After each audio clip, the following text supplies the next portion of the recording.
Selanjutnya kita mohonkan yang tiga, nggak apa-apa tapi pendek-pendek ya, silakan ya. Bismillahirrahmanirrahim. Assalamualaikum warahmatullahi wabarakatuh. Waalaikumsalam warahmatullahi wabarakatuh. Perkenalkan, saya Dewi, istri dari Bapak Thoriqul Huda dari Fakultas MIPA. Begini, Al-Quran agar tidak datar, itu kan katanya Al-Quran bisa menjadi asyifa, petunjuk, solusi dari semua persoalan hidup kita. Itu caranya bagaimana? Karena kebetulan saya memang dari sama seperti Gus yang di Solo tadi, orang biasa bukan dari pondok. Dulu saya pernah punya persoalan kesehatan, saraf kejepit. Kemudian saya membuka Al-Quran dengan acak. Sebelumnya saya sholat taubat, kemudian saya buka ketemu surat Asy-Syu'ara ayat 19 yang artinya ketika kamu marah segera memberi maaf. Dan waktu itu saya bingung, orang saya minta asyifa kok jawabannya seperti itu gitu. Ini implementasinya bagaimana? Tapi saya hanya menzikirkan ayat yang saya dapat itu sampai kurang lebih 2 minggu. Allah memberikan saya petunjuk. Saya diberikan persoalan anak, persoalan suami. Ini loh, ketika kamu marah, kamu harus segera memberi maaf. Dan ketika saya kurang lebih 2 bulan memperbaiki diri, saya tidak pernah marah. Alhamdulillah Allah ridho, saya sembuh dari saraf kejepit. Dan terus saya keterusan saya keterusan membuka Al-Quran ketika saya punya persoalan apapun. Bahkan ketika saya ada persoalan dengan suami, saya membuka Quran secara acak. Kemudian saya menemukan surat Al-Hajj ayat 19. Inilah 2 golongan mukmin dan kafir yang bertengkar.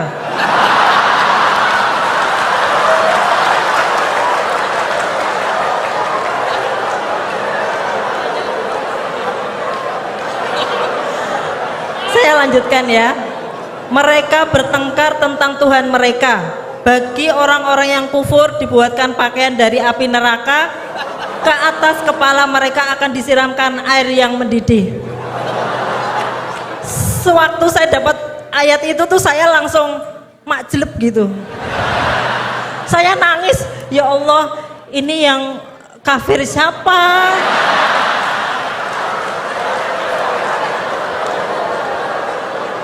Tapi di situ saya pokoknya semuanya saya yang salah, saya yang harus memperbaiki diri.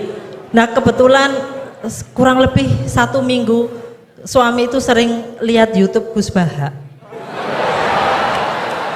Alhamdulillah tiba-tiba cerita, Bun, saya dengar Gus Baha tuh intinya ada begini. Jadi saya, loh itu sama seperti ilmu yang saya dapatkan, cuman beda orang. Ternyata kita mendapatkan ilmu tapi beda-beda gitu.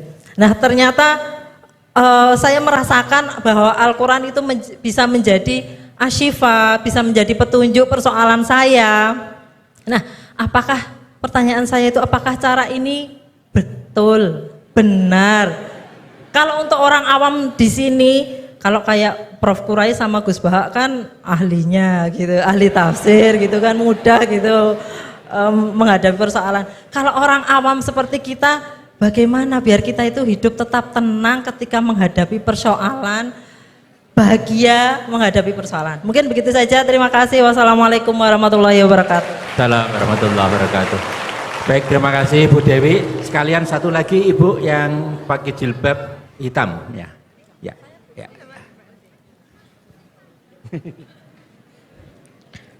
Bismillah, Assalamualaikum warahmatullahi wabarakatuh. Mohon maaf jika tadi saya tidak salah dengar ya, bahwa Prof. Quraisy mengatakan bahwa Rasulullah penjelmaan Al-Quran begitu. Nah, yang hanya Mohon sedikit maaf, yang Ibu, saya nama Bu. Nama saya Lis dari Magelang. Lis, Ya, Lis, ya.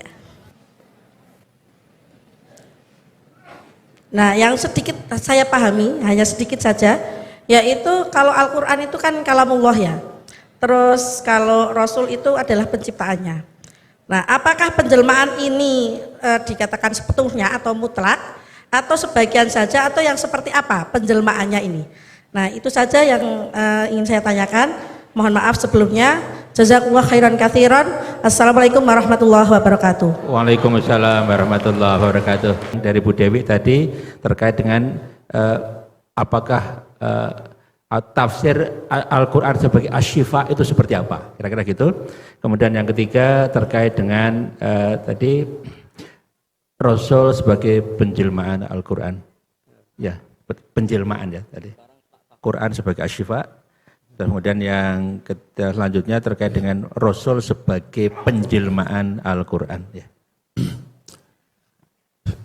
Satu hal dulu yang kita perlu sadari,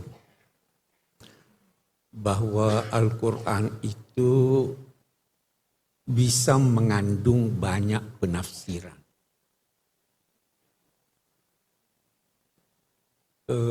Karena itu sulit diterjemahkan. Yang kita bisa lakukan penjelasan umum tentang kandungan maknanya. Kita ambillah misalnya perintah wudhu. Wamsahu biru'usikum. Baknya saja itu sudah macam-macam artinya.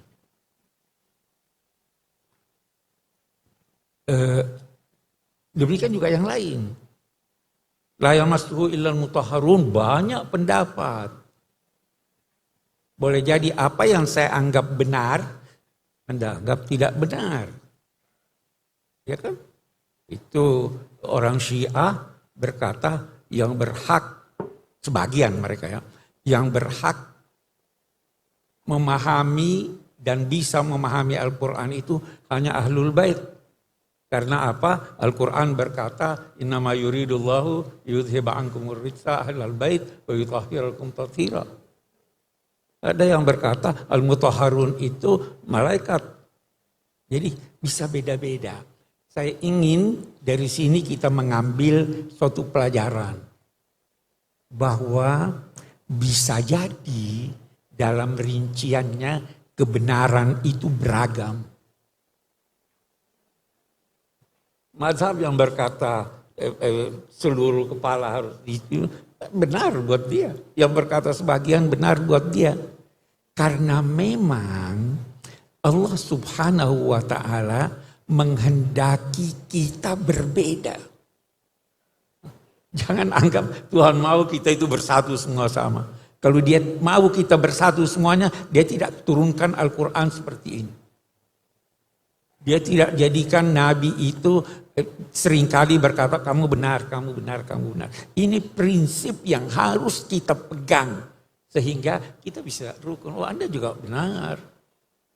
Sama itu contoh populer gajah itu bagaimana? Yang pegang belalainya dia benar. Semuanya bisa benar. Itu satu. Seperti halnya saya Rasulullah. Itu saya kira pertanyaan pertama sudah terjawab ya. Syifa.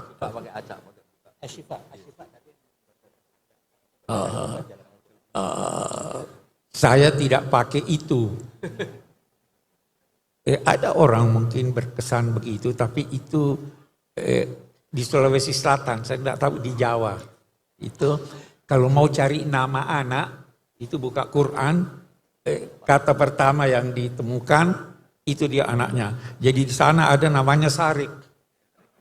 Karena dia baca Sarik wa Sarikatu, ya toh ada yang itu tidak dia namanya dolim. Dolim, ya toh itu tidak diajarkan oleh Nabi. Kita disuruh faham Al-Quran, bukan acak buka begini dan sebagainya. Tidak benar itu.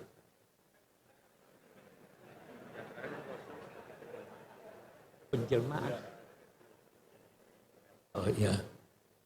Saya kira kembali seperti tadi. Kita ingin fahami Al-Quran, lalu kita wujudkan pemahaman itu dalam kegiatan kita sehari-hari. Itu namanya kita menjelmakan. Nah, dan karena kembali lagi, karena pemahaman bisa beda-beda, maka toleransilah orang yang berbeda. Kita bisa bicara banyak soal ini, tapi saya akan ambil secara singkat. Kita di Indonesia, kita beda-beda kan? Tapi ada yang mempersatukan kita. Lebih-lebih umat Islam, ada yang mempersatukan. Yang mempersatukan kita di Indonesia itu ketuhanan yang Maha Esa. Iya kan? Semua kita. Yang mempersatukan umat Islam itu tauhid. Kemarin saya ada hadir satu diskusi, ada yang berkata begini Gus Baha, yang tidak sholat itu kafir. Saya tanya dia, bagaimana caranya orang masuk Islam? Dia bilang 2 kalimat syahadat. Kalau seandainya dia ucapkan 2 kalimat syahadat setelah subuh jam 8 pagi. Dia meninggal jam 11.30 sebelum zuhur. Dia dinilai muslim atau tidak? Dia muslim. Sholat tidak menjadikan orang kafir. Dia menjadikan berdosa besar. Ya kan, itu satu. Yang mempersatukan kita itu ketuhanan yang Maha Esa sebagai bangsa. Penafsirannya bisa beda-beda. Jangankan antara Muslim dan Kristen, antara Muslim aja penafsiran ketuhanan yang Maha Esa itu sudah beda. Nah, bagaimana caranya kita mewujudkan, menjelmakan ini? Mari kita bersangka baik pada Tuhan. Saya beri contoh. Saya mengundang 10 orang ke rumah saya. Saya kasih alamat. Silahkan datang. Jam 12 siang kita makan siang. Tibalah 3 orang sebelum jam 12. Welcome, ahlan wa sahlan. Tiba 5 orang terlambat.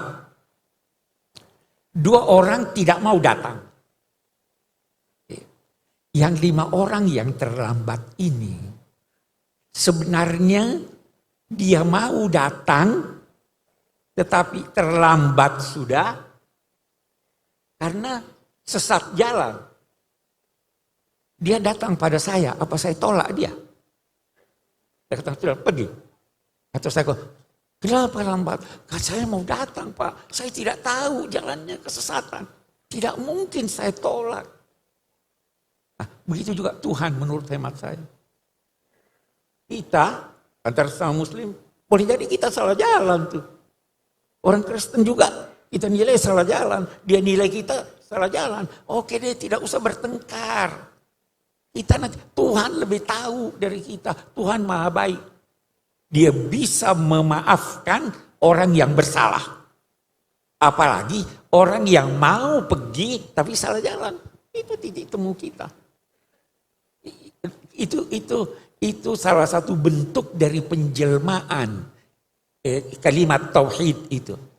Lalu Anda mau bertengkar, Mu'tazilah dengan ini punya sifat atau tidak sifat, banyak sekali.